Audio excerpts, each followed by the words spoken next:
بصي، انا مش هسألك كنت عايزه تقتلي سالم الجرحي ليه، ولا ليا دعوه بحياتك اصلا.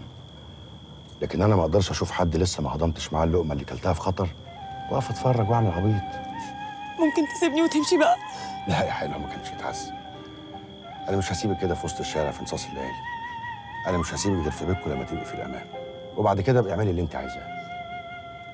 وده كمان لازم يرجع لاصحابه. العيش والملح ليهم حق عليا، وليكي عليا لما تقولي لي كنت عايزه تقتلي سالم الجرحي ليه، هبقى اجيب لك واحد على حسابي. خد يا اختي. ولا باشا، فلات الامن وصل بيك للدرجه دي؟ بتثبت هلا في عز الفجر قدام فيلا سالم الجرحي؟ لا هات اللي في ايدك ده يلا. اتفضل يا باشا. كمل بقى جميلك وهات بطاقتك انت وهي يلا. اتفضل طلع بطاقتك. ما معيش بطاقه. يخرب بيتك. حلو قوي الكلام ده. خنجر انت عاملين فيكم؟ ده بتاع الحاج سيد السنه يا باشا. سيد السني اللي عنده بازار على الممشى؟ ايوه يا باشا، حتى بالاماره كنا بنتعشى عنده. طب اركب انت وهي يلا. نركب ايه؟ نركب ايه؟ ده ظابط، هو شاطك اركبي يلا يا باشا. هات.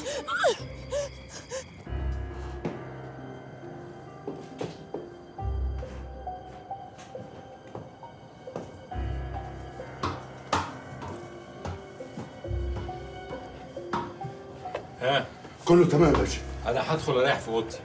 اول لما النهار يطلع قول للكابتن يتحرك بالمركب. حاضر يا باشا. اول لما تتاكد ان احنا اتحركنا بلغ حسونه وطمنه. حاضر. ادخل. الحاج سيد السنة على الباب يا باشا. خليه يتفضل. السلام عليكم يا باشا، ولا نقول صباح الخير؟ الاتنين مقبولين منك يا حاج. اتفضل اتفضل. يزيد فضلك.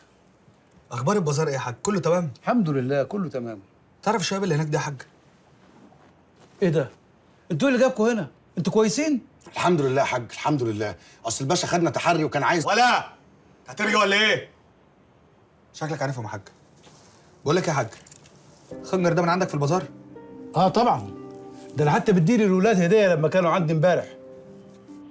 ليه في حاجه يا باشا؟ لا يا حاج، ده كان سوء تفاهم وانت حليته خلاص. خد يا ابني تعال. امسك. ما تخلي يا باشا. هما كانوا معاك على الاتوبيس اللي اتخطف يا حاج؟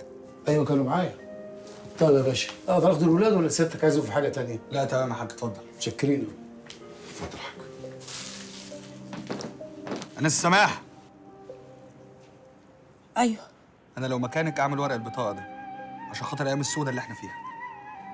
حاضر. اتفضلوا. اتفضل يا حاج. خلاص بقى يا بنتي، بقى كفايه عياط بقى خلاص. انا اسفه يا حاج، اقسم بالله ما كان قصدي. انا مش عارفه ايه اللي خلاني اعمل كده. اكيد وزن الشيطان، هو وراه غيرنا؟ الحمد لله انها جت على قد كده، احنا اسفين يا حاج. خلاص بقى انتوا زي ولادي، والاب لازم يسامح ولاده ما دام عارف معدنهم. الله عليك يا حاج سيد، يا ريت الناس كلها تبقى زيك تعرف تسامح. طب يلا بقى عشان اوديكم شغلكم، يلا وصلكم يلا.